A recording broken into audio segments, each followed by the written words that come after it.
It's Sunday, November 22nd, 2020. This is All About Your Benjamins and your weekly mixtape and weekend review video. Let's just get straight to the headlines that may or may not be impacting your financial plan and portfolio. And as you can see down below, if you're watching this on All About Your Benjamins, not a whole lot this week. There's really two main topics that kind of came up a lot, and they're no surprise. First one being the election, second one being COVID. Or maybe I should flip those things around as far as how much we're hearing about them. But this week the market was down, so kind of paused the rally we've seen since the election. Again, week to week, day to day, we really don't know why the market does what it does, but we can find these narratives and these headlines that might move the market momentarily to give us some sense of control and understanding of what's going on. So the reasoning behind this week's decline and slowdown of the recovery is being attributed to COVID cases going up, but then also another big thing is the Treasury's decision to let some of the small business funding programs lapse leading into the end of the year. So the market seeing that COVID cases going up, you see more and more communities, towns, cities, states shutting down, putting curfews out there, which is not good for small business. And then these programs that were designed to help those small businesses are lapsing when they might need it most. A lot of politics behind this, a lot of opinions about why, and kind of conspiracy theory. I don't have time for that. You don't have time for that. Just it is what it is. It's not a good sign for small businesses as we look at some more shutdowns coming down, potentially.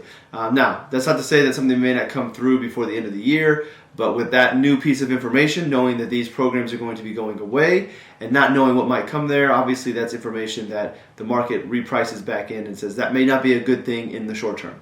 So that is kind of why we saw, or why we believe we saw the market do what it did this week. Going into COVID, we'll hit that one first. We've seen, Pfizer and biotech, I think it is, they're asking to have the FDA authorize their COVID vaccine to be used in emergencies, kind of speed up the process. I've seen another article floating around that said there were 5 government agencies that said they would have access to the vaccine within 8 weeks. So a lot of the positive news coming from the front of a vaccine and drug companies making headways towards getting something that may help kind of get us back to normalcy. Now, that leads on to a whole new question of, do you want to try this vaccine that's run through things sped up and everything along those lines? But that's a conversation for another day. The positive is we're seeing the American capitalist system kind of work. We're seeing the American entrepreneurship in us work, is that we're kind of, even though there's still this divide that seems to be out there, we're seeing companies, drug companies, people within the companies come together to try to find the answer going forward. So despite all of this negativity that still floats around out there, if you're letting it come into your life and you see it, there is a lot of positive. The fact that we're able to get these vaccines to where they are in such a short amount of time, whether you think that's safe or not, is impressive, and it is probably one of these things that's going to move us forward as far as the process in the future for things along those lines. There's a great blog post in the mixtape from Ben Carlson that talks about, is this our one step for mankind kind of moment? Is this our launching, or is this our landing on the moon for our generation of we're able to make this big thing come together as a country despite everything going on to move forward with a fight against COVID. So anyways, I think it's very inspiring. I think it's very encouraging that we got to this point, but we're seeing these vaccines and these companies get closer and closer to maybe having a solution for us. All right, so then next up we've got, staying with COVID, the number of tests being requested skyrocketing, which makes sense. Families want to go see their family members or loved ones, want to make sure they don't have COVID and infect their family members. So more people are getting tests, not because they have the symptoms, but because they want to make sure they don't have it, they're not asymptomatic before they go visit family.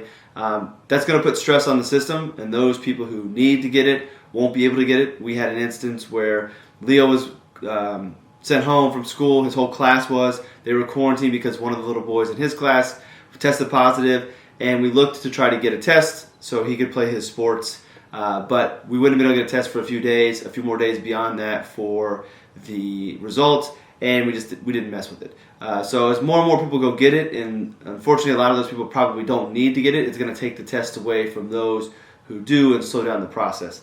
Not telling you to not go get it, because if I was going to go see family that were at risk, I would probably want to know for sure myself. But maybe that lends to more of us staying home for Thanksgiving, checking in with our family, and having more of a relaxed Thanksgiving. I know that's not what we want to do, but my hope is that next Thanksgiving we can all be back to normal, running around like we usually do. And let's go to the final subject matter, just with the election. We're seeing more and more of the lawsuits contesting the counting in certain states like Michigan and Georgia and other places. Some of these lawsuits are being thrown out, getting us closer and closer to potentially this being wrapped up. So that'll continue to be a headline. I think there'll be a continuation of trying to fight the numbers, get recounting done. Again, politics aside, that just is what it is. So headlines move the markets in the short term, which is why we are not headline-driven investors. We are long-term investors. A globally diversified portfolio, low cost, control our emotions is what I think is the best way to go for most of us. So that is it. A light week of news. We've got a short week coming up. Looking forward to having a little bit of time off. There's really never any time off. There's always stuff to do, but relaxing a little bit with the family. I'm enjoying the boys being home now in virtual learning, so a little bit more time with the family unit, which will be nice despite virtual learning not being the best scenario for the kids.